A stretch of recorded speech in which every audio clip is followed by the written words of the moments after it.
ये आकाशवाणी है। प्रस्तुत है कार्यक्रम सुर्खियों में। इसके अंतर्गत सुनिए प्रधानमंत्री की इटली यात्रा और G20 शिखर सम्मेलन पर चर्चा। इसमें भाग ले रहे हैं पूर्व राजनयिक स्कंद रंजन तायल और पत्रकार मानस प्रतिम भूयान। स्कंद तायल जी, ये जो G20 शिखर वार्ता रोम में आज से शुरू हो गया है, इससे आपको क्या क्या उम्मीद और अपेक्षा है? देखिए, इस समय पूरा विश्व कोविड महामारी से परेशान है और हर देश की इकोनॉमी उससे बहुत ही ध्वस्त हुई है। पिछले वर्ष G20 की समिट वर्चुअल हुई थी, सऊदी अरेबिया होस्ट थे, पर इस समय जहां विश्व के सब देश खड़े हैं और G20 के 19 मेंबर और यूरोपियन यूनियन खड़े हैं, इकोनॉमिक रिकवरी शुरू हो चुकी है और ये बहुत आवश्यक है कि ये जो 19 देश हैं और यूरोपियन यूनियन है, जो विश्व का 80% GDP रिप्रेजेंट करते हैं, 75% ट्रेड रिप्रेजेंट करते हैं और 70% पॉपुलेशन रिप्रेजेंट करते हैं, वो अपनी पॉलिसीज को एक साथ मिलकर इस तरह चलाएं कि विश्व के सब लोगों का लाभ हो। और इस बार होस्ट इटली है और इटली के प्रधानमंत्री श्री मारियो द्रागी ने एक जो स्लोगन दिया है, शिखर वार्ता शुरू हुई है, उसका ध्येय है पीपल प्लेनेट प्रॉस्पेरिटी। तो सबसे पहले पीपल, जनता, और उनके लिए जो सबसे आवश्यक इस समय चीज है वो है रिकवरी फ्रॉम पैंडेमिक की मार से कैसे बचा जाए, इकोनॉमीज को आगे बढ़ाया जाए। ग्लोबल हेल्थ गवर्नेंस की बात बहुत उठ रही है, क्योंकि कहीं ना कहीं विश्व हेल्थ ऑर्गेनाइजेशन शायद इस पर खरा नहीं उतरा है, और चाहे वो ओरिजिन, कोविड वायरस के ओरिजिन की बात हो या वैक्सीन पासपोर्ट की बात हो, वैक्सीन अप्रूवल्स की बात हो, उसमें लोगों को कमी नजर आती है। और दूसरा प्लेनेट देखिए, अभी क्लाइमेट चेंज और की बहुत बात हो रही है और रोम से प्रधानमंत्री ग्लासगो जाएंगे जहां कॉन्फ्रेंस ऑफ पार्टीज होगी 26वीं, तो वो बहुत अहम मुद्दा है। और प्रॉस्पेरिटी, क्योंकि जो G20 का जो ओरिजिन है वो इकोनॉमिक है। 2008 में ये शुरू हो गया था शिखर लेवल पर। इस समय बहुत आवश्यक है कि सब देश मिलकर काम करें, और जैसे व्यापार है उसमें बहुत प्रश्न चिन्ह उठ रहे हैं। चीन जैसे उसका बहुत फायदा उठा रहा है और देशों को उसका लाभ नहीं मिल रहा है। तो बहुत सारे मुद्दे हैं और मैं समझता हूं कि G20 के जो परिणाम निकलेंगे वो भारत के लिए भी अच्छे होंगे, G20 मेंबर्स के लिए भी अच्छे होंगे और विश्व की अर्थव्यवस्था के लिए भी अच्छे होंगे। G20 शिखर सम्मेलन का जो पहला सत्र है, ये वैश्विक अर्थव्यवस्था और वैश्विक स्वास्थ्य के बारे में है। तो वैश्विक स्वास्थ्य एक अहम मुद्दा है। कोरोना वायरस महामारी के वजह से विश्व के सारे देश परेशान हैं और G20 एक ग्रुपिंग है जो सबसे बड़े पावरफुल देशों का एक संघ है। तो आप क्या उम्मीद रखते हैं? स्पेसिफिकली आपको क्या लग रहा है कि कैसे परिणाम इस शिखर वार्ता से निकल सकती है? अगर हम विश्व स्वास्थ्य की बात करें तो सबसे पहली चीज है कि वैक्सीनेशन जो विश्व में हो रहा है वो जो विकसित देश हैं उनमें बहुत तेजी से हो रहा है, पर जो पुअर देश हैं, जो विकासशील हैं, अफ्रीका में हैं, वहाँ केवल 2 से 5% लोगों का ही वैक्सीनेशन हुआ है। तो एक आशा ये है कि G20 मेंबर्स सब ये प्रयत्न करेंगे कि अगले साल के मध्य तक, मिडिल ऑफ 2022, 70% पूरे विश्व की जनता वैक्सीनेट हो जाए। दूसरी चीज जिस पर कुछ उम्मीद है, शायद सहमति हो, कि हर देश अपने अपने रूल्स बना रहा है कि कब किसको आने देगा, कौन सी वैक्सीन कौन सा देश एक्सेप्ट करेगा नहीं करेगा। तो इसमें एक विश्व में सहमति होनी चाहिए कि कौन कौन सी वैक्सीन एक्सेप्ट होंगी और एक वैक्सीन पासपोर्ट जैसी चीज बने जो इशू हो तो विश्व के सब देश उसको स्वीकार करें।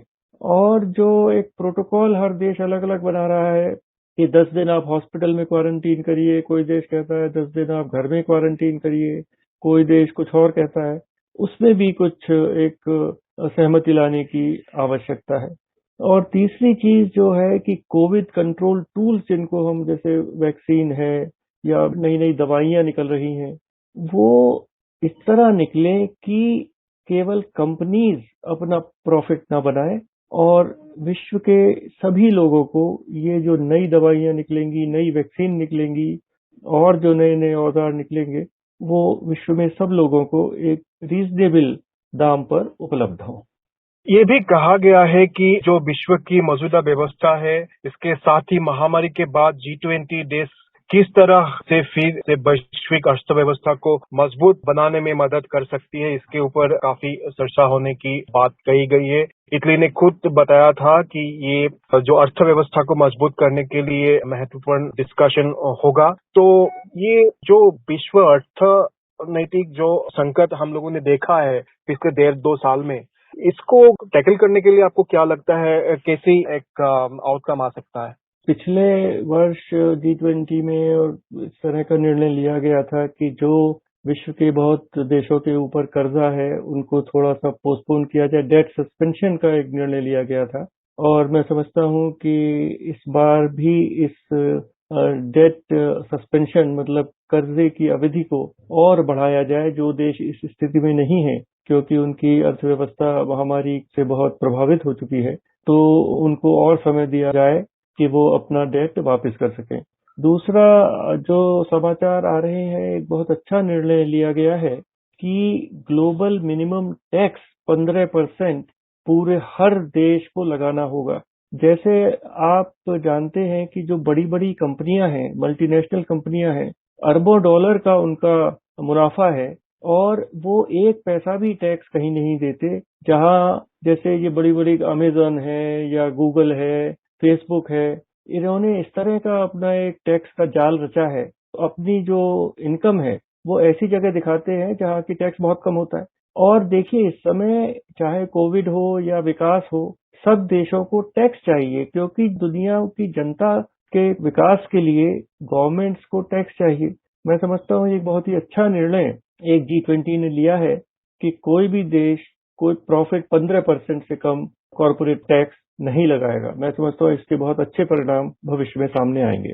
फॉरेन सेक्रेटरी हर्षवर्धन श्रृंगला ने एक संवाद मेल में 2 दिन पहले बताया था कि आतंकवाद का मसला भी भारत के लिए एक अहम मसला है और उन्होंने ये भी बताया था गुरुवार को कि भारत G20 शिखर सम्मेलन में ये बात उठाएंगे। सीमा पर जो आतंकवाद हम लोगों ने वो झेला है काफी सालों से, आतंकी फंडिंग और आतंकवादी गतिविधियों से संबंधित मुद्दों का भी भारत ने उठाने का प्लान बनाया था। तो आपको क्या लगता है G20 इस मसले पे कोई फैसला ले सकती है?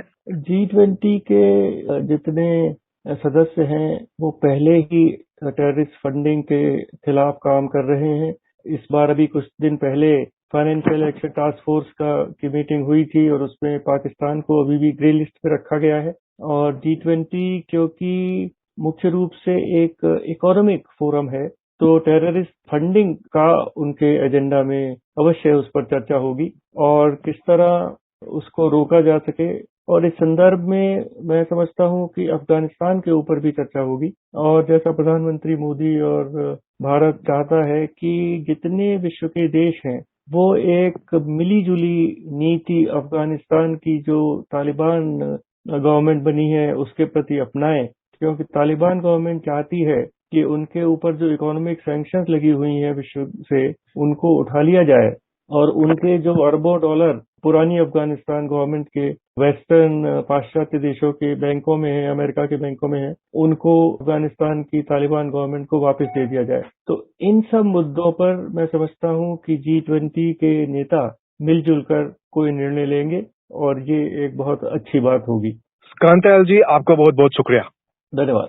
अभी आप सुन रहे थे प्रधानमंत्री की इटली यात्रा और G20 शिखर सम्मेलन पर चर्चा, जिसमें भाग ले रहे थे पूर्व राजनयिक स्कंद रंजन तायल और पत्रकार मानस प्रतिम भूयान। ये कार्यक्रम आकाशवाणी के समाचार सेवा प्रभाग द्वारा प्रस्तुत किया गया। इसे आप हमारे mobile app news on AIR और YouTube channel news on AIR official पर भी सुन सकते हैं। इस कार्यक्रम के संबंध में अपनी प्रतिक्रिया आप हमें ईमेल कर सकते हैं। पता है AIRNSDTalks@gmail.com। इस कार्यक्रम को फिर से सुनने के लिए लॉग ऑन करें हमारी वेबसाइट newsonair.nic.in।